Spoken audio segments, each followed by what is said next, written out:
Yesler Terrace, one of the oldest public housing developments in the nation and the country's first racially integrated public housing development, is about to be changed forever. Yesler Terrace is a tight, vibrant community where many people immigrated from East Africa and Southeast Asia, and everyone is like family because of that. But because of a new redevelopment plan to transform central Seattle, this community will be dispersed and altered in unpredictable ways.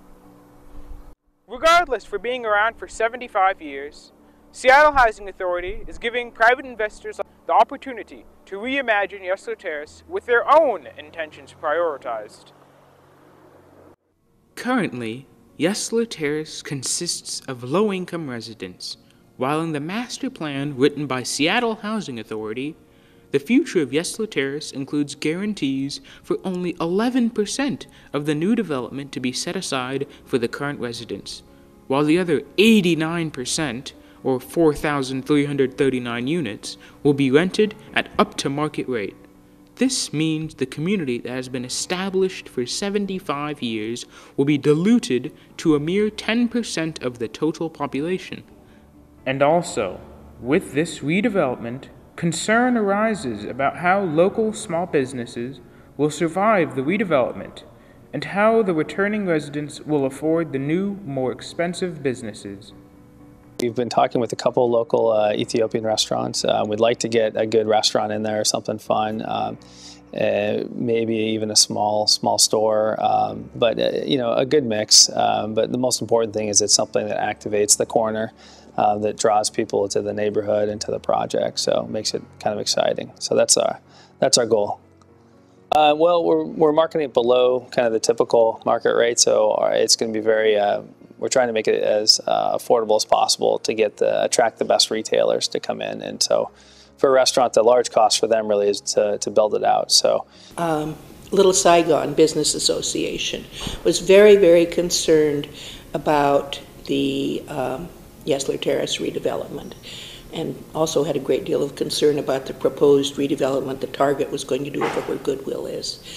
Essentially, most of those businesses are renting space in old buildings. The rent in the new structures that are likely to be going up is going to be higher. That's the biggest piece, is we can try and keep the rent low to help them save on the cost for building. Startup businesses, immigrant-owned businesses, what they call the mom and pop stores, are endangered. We're developing, we'll have about 56 what we call workforce housing apartments. So for people that make 80% or less of air medium income. So it's intended to really be true workforce housing. So for us, it's about the civil servants, teachers, nurses, medical professionals working up in the First Hill area, making sure that we can offer high quality housing that's transit oriented, so right on the streetcar line, walkable to their job, and in a great vibrant neighborhood. We don't have the legal authority to simply pay down somebody's rent in a storefront. There are actually constitutional prohibitions on that in the state of Washington, and the lending of credit for somebody else's private benefit is not allowed in the state. So we think a lot about how do we work with property owners. Maybe it's a nonprofit, maybe it's a different, maybe it's a land trust model. Are there ways to create more affordability at the retail level? And no doubt in new construction, if it's privately done, they have to pay off their construction loans. It costs them money to develop that building, and what they have to do is pay back the banks and pay back the private investors that loaned them money in order to build that building. Chances are they have to charge whatever the market will bear for that storefront. And for some of the folks who have been in buildings where the rent has been below market, it's pretty hard to adapt.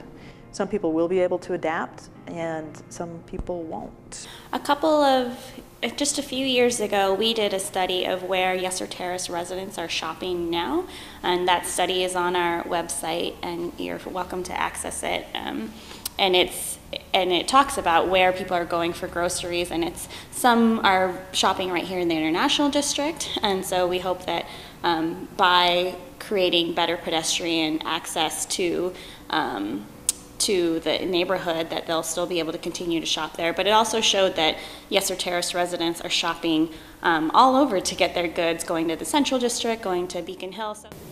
Well, I don't think so it's going to change for me. The stores that I go KFC, Chinatown, Costco, Cash and Carry. So still is in the neighborhood, as long as I live here, still close to me. Beacon Hill, so they're already traveling to get their groceries, and we have a list of what bus numbers they use. So I think it's important to maintain those public transit. Seattle is growing, and that's inevitable.